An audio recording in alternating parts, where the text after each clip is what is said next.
Conflict نہیں ہونے جا رہا, کوئی ہمارا جھگڑا نہیں ہونے جا رہا. انسان ہے, انسان اپنے حساب سے کئی دفعہ غلطی کرتا ہے, ہر جگہ پہ انسان ہی کام کر رہے ہیں نا, ہم بھی مسٹیک کر سکتے ہیں. اس کو میں کنفرنٹیشن کی بات کروں اور گورنمنٹ اگر ارسپانسبلٹی دکھائے کہ کانسٹیٹیوشنل بریک ڈاؤن ہو رہا ہے تو وہ کیا کہنا چاہ رہے ہیں؟ چلیے گورنمنٹ ارسپانسبلٹی دکھا رہی ہے, مجھے تو یہ لگتا ہے اور لوگوں کو بھی لگتا ہے کہ پی ٹی آئی نے آپ کو اور حکومت کو ناکو چنے چبوا دیے ہیں, اپنے طرف متوجہ رکھا ہے, سسٹم کو انہوں نے پکڑا ہوا ہے, چلنے نہیں وہ دے رہے. تو کامیابی تو ان کی ہے نا, لیکن آپ دعویٰ کرتے ہیں کہ یہ آخری موقع ہے, یہ سب ختم ہو جائیں گے.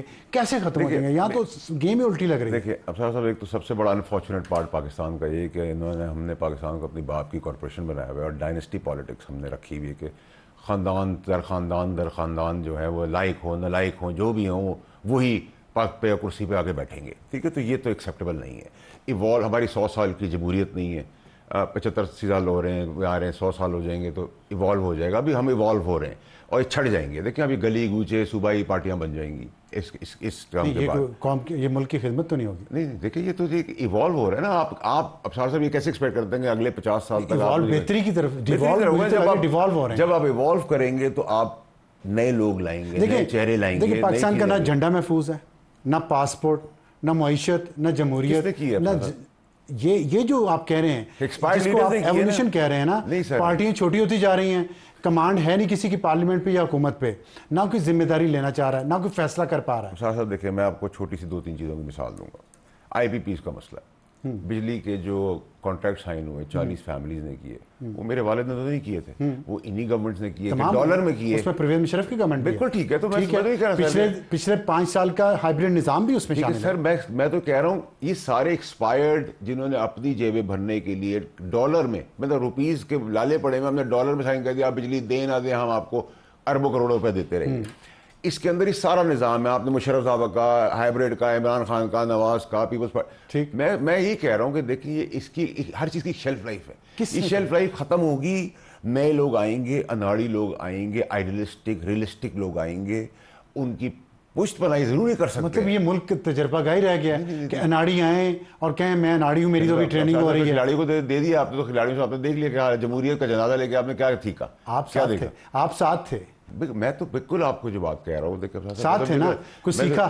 دیکھیں سیکھ ہی رہے نا, یہ سیکھ کے دیکھیں. اب آپ کہہ رہے ہیں پی ٹی آئی نے جو کیا ہے وہ بالکل ٹھیک بات آپ کہہ رہے ہیں. انتشار کا جو سیاست کی ہے, دیکھیں میں تو پارٹی سے اس وقت نکالا گیا جس وقت ابصار صاحب پارٹی چاند پہ تھی اور خان صاحب آسمان پہ تھے. ہمارا ایشو کیا بنا؟ ہمارا ایشو یہی بنا کہ انتشار کی, ابھی بھی آپ کے اسٹوڈیو کے اندر آپ شو کر رہے ہیں, آپ کیمرہ مین رول کر رہے ہیں, سب کچھ لائٹ, میں یہاں لا کے 6 بندوقیں لا کے آگ لگا دوں, گولیاں چلا دوں, کپڑے پھاڑ دوں, تو آپ کیسے کریں گے شو؟ اچھا چلیں, اگر آپ اس کو کہتے ہیں پالیٹکس نے تو کنڈا کر دی, اس کو ایڈریس کرنا ضروری ہے. تو یہ کیسے اب ایڈریس تو نہیں کر ایڈریس ہوگا. میں نے آپ کو بتایا پی ٹی آئی نے آپ کو قابو کیا ہوا ہے. دیکھیں میں آپ کو بتا رہا ہوں, آپ ایڈریس نہیں کر پا رہے. دیکھیں کے پی میں حالات دیکھ لیں, اسلام آباد میں دیکھ لیں, پنجاب میں دیکھ لیں, بلوچستان میں دیکھ لیں, نہ وہ عدلیہ میں دیکھ لیں, آپ کی حکومت کو وہ کہیں نہیں چلنے دے رہے. ٹھیک ہے سر, میری تو ایک تو ابصار صاحب آپ سے مراد ہے کہ گورنمنٹ کی بات کرتے ہیں کہ ماں صاحب, ابصار صاحب کہ میری بہت سمپل سی لائن ہے. 1947 سے فوج نے جنگ شروع کی ہندوستان کے ساتھ, آج بھی کنسسٹنٹ ہے. 2002 سے انہوں نے ٹیررزم کو لیا, دہشت گردی کو اپنے لیا, کنسسٹنٹ رہے, ٹینورس پورے ہوئے, لوگ آتے گئے جاتے گئے, وہ ڈسپلن میں چلتے رہے. 9 مئی کا واقعہ کس صورت میں بھی کسی کا باپ نہیں. میں آپ سے تھوڑی سی معذرت کے ساتھ آپ سے اختلاف کر سکتا ہوں. جی سر. کیونکہ آپ سے اختلاف کرنا رائٹ بھی ہے آپ کا, رائٹ بھی ہے, لیکن مشکل بڑا ہے کام. لیکن چلے کرتا ہوں. آپ نے کہا کہ دہشت گردی کی پالیسی جب یہ طے ہو گیا کہ ان کے ساتھ ہم نے بات چیت نہیں کرنی, آپریشن ہم نے کیے بہت سارے, فوج کے جوانوں نے زندگیاں اپنی قربان کی, پاکستانی عوام نے زندگیاں اپنی قربان کی, کتنی دہشت گردی کا ہم پھر لا کے بٹھا دیا, آپ وہی بھگت رہے ہیں. کدھر ہے کنٹینیوشن, ان کے خلاف ایکشن کدھر ہے؟ بالکل. دیکھیے ایکشن کے اوپر تو میں بھی کئی سالوں سے بات کر رہا ہوں. دیکھیں آپ اور میں یہ بہت ڈیٹیل میں اس لیے بات کر سکتے ہیں, ہم گزرے ہوئے بھی ہیں اس کے اندر. جی ٹھیک ہے جی, بڑا ہمیں کلیئر رکھنا چاہیے. اور یہ بڑی ذاتی اور ظلم بربریت تھی, لیکن پھر بھی آپ نے اس خاص نے ملایا کس کو, یا اس وزیر اعظم نے, جمہوری وزیر اعظم نے اپنی بساط, اپنے انٹرسٹ, اپنے کنٹرول, پاکستان کے لیے نہیں, یہ سب سازش مل کے کی. تو میں یہ کہہ رہا ہوں جدھر داروں میں لوگ اچھے ہیں، وہاں برے بھی ہیں، وہاں ایمبیشس بروں بھی کے ہیں. خلاف ایکشن کیوں نہیں ہوتا؟ سر یہ اس تو سے سیکھا کیوں نہیں جاتا؟ یہ تو افسار صاحب اس ملک کا المیہ ہے کہ یہاں سزا اور جزا کا نظام نہیں ہے. تو اس کا اب یا آپ دیکھیں نا، آپ جو میں تو بات بھی نہیں کر سکتا نا، آپ بھی کچھ بتائیں کیوں نہیں کہہ رہا ہوں، میں تو کیوں کہہ نہیں رہا جزا ہوں اور سزا کا دیکھیں نظام؟ یہ سزا اور جزا کا نظام اب اس طرف ہم پروسیس کی طرف چل اگر پڑے نہ ہیں ہوا یہ جزا اور سزا کا تو نظام پھر ختم ہے. آپ سمجھتے بہتری آ سکتی؟ نہیں، پھر کبھی نہیں آ سکتی. تو پھر یہ دیکھیں اس پہ تو آپ دیکھیں، مجھے آپ کو سب کو ہم آواز ہونا پڑے گا، چاہے وہ سویلین ہو، چاہے وہ جوڈیشل ہو، چاہے وہ اسٹیبلشمنٹ کا آدمی ہو، میڈیا کا آدمی ہو، کاروباری ہو. دیکھیں ہمیں اکراس دا بروڈ جہاں اچھے لوگ ہیں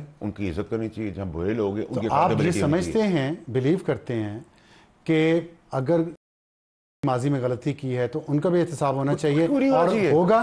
کیوں نہیں ہونا چاہیے افسر صاحب؟ نہیں ہوگا تو ہم کروائیں گے. آپ جیسے ہمارے جیسے لوگ آواز بلند کریں گے، برداشت کریں گے، اور تکلیف آپ کی برداشت آواز کریں گے. سنی جائے گی، میری تو نہیں سنی. آپ کی اور ہماری آواز دیکھیں، میں نے بھی گورنمنٹ میں ہوتے ہوئے بھی، پی ٹی آئی کا فیڈرل منسٹر ہوتے ہوئے، خان کے قریب ہوتے ہوئے مشکلات اٹھائیں، فیس کیا، 2 دفعہ ڈسکوالیفائی ہوا. ٹھیک ہے، پھر ارشد شریف کا ایک کانسپریسی کا مرڈر کیس ہوتا ہے، اس کے نتائج کون بھگتے گا، اس کو پلان کس نے کیا، بہت کچھ ہے پاکستان کے اندر. بہت ہے، نکلے گا جب مر جائیں گے ہم تب. بہت اچھی بات کریں آپ نے ارشد شریف کا ذکر کیا، بہت کنسرننگ ہے یہ جرنلسٹ کمیونٹی کے لیے ان کا کیس. تو کیوں نہیں ابھی تک اس پہ پھر اس کو روکا ہوا کیوں؟ بیک برنر پہ کیوں؟ پھر آپ افسار صاحب جب آپ جیسے لوگ آواز اٹھائیں گے نا، جب آپ بولیں گے عدلیہ کو اٹھائیں اس کیس کو.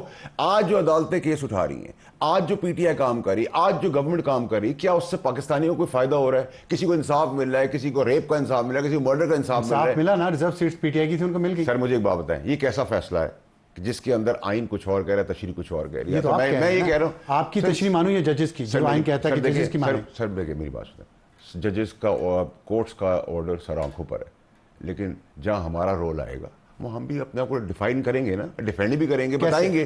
بتا دیے نا آپ کو. دیکھیں جی، اگر ایک چیز اپلیکیبل نہیں ہے، ایک چیز آئین کے اندر لکھی نہیں ہے، افسار عالم صاحب آپ کی کرسی پہ آ کے میں نہیں بیٹھ سکتا، میں اپنے آپ کو افسار عالم نہیں کہہ سکتا، میں اپنے آپ کو اینکر نہیں کہہ سکتا. آپ کے مالکان کہے میں آج سے افسار عالم صاحب ہوں، میں ان کی کرسی پہ بیٹھ گیا، مان لوں گا میں اس کو. اب آپ کہتے ہیں کہ یہ فیصلہ اس پہ عمل درآمد نہیں ہو پائے گا؟ نہیں ہو پائے گا نا، کیونکہ کانسٹیٹیوشن کے اوپر کنفیوژن ہو گئی ہے. آپ ایک بات کہہ رہے ہیں جس کو آپ 6 پڑھ رہے ہیں، اس کو میں 9 پڑھ رہا ہوں، جس کو آپ 9 پڑھے اس کو میں 6 پڑھ رہا ہوں. نظام تو یہی ہے نا کہ اگر میجورٹی ججز نے کہہ دیا تو ماننا ہے. نہیں سر، ایسا دیکھیں میری بات سنیں، تو کون انکار کر سکتا ہے؟ الیکشن کمیشن انکار کرے گا؟ دیکھیں میری بات سنیں، میں نے آپ کو کہا نا اس کے اوپر جو 4 چیزیں نا، الیکشن کمیشن کو اپنی ڈومین میں کام کرنا ہے، اسپیکر کی امیونٹی ہے، پارلیمنٹ کھڑی ہے جو لا میکرز ہیں، اور پھر پریزیڈنٹ آف پاکستان ہے. ان 4 کے پرائے سے آپ کو چیز ہٹتی ہوئی نظر نہیں آئے گی. اچھا، اس میں ایک چیز آپ سے پوچھنا ہے، آپ نے کہا اسپیکر کو امیونٹی ہے، جی، تو اس کا مطلب ہے اسپیکر کو اپنا اختیار استعمال کرتے ہوئے ان کو ڈینائی کریں گے، ان جو نئے ممبرز کی وہ بات کریں؟ دیکھیں سر، اچھا میں آپ سے ایک اور چیز کر لیتا ہوں. اگر افسار صاحب میں کہوں گا اس آرڈر میں پی ٹی آئی کی یہ کیوں نہیں کہہ دیا گیا کہ سنی کاؤنسل کو ساری سیٹیں دے دی؟ یہ دیکھیں تضاد آ گیا. نہیں ٹھیک ہے، اب میں پارٹی نہیں ہوں. افسار صاحب گئے تھے کہ جی میری زمین کا مسئلہ ہے، فیصلہ آ گیا فیصلہ آرڈر کے نام کا، تو تضاد ہو گیا نا. اب میں آپ سے سوال کر رہا ہوں کہ سر آپ مجھے بتائیں، آپ ایک آرڈر کر دیتے، ایک سمپل لائن کہ سنی کاؤنسل کو. ٹھیک ہے، اب آپ کہتے ہیں کہ اسپیکر قومی اسمبلیز پہ اپنا اختیار استعمال کر سکتے ہیں.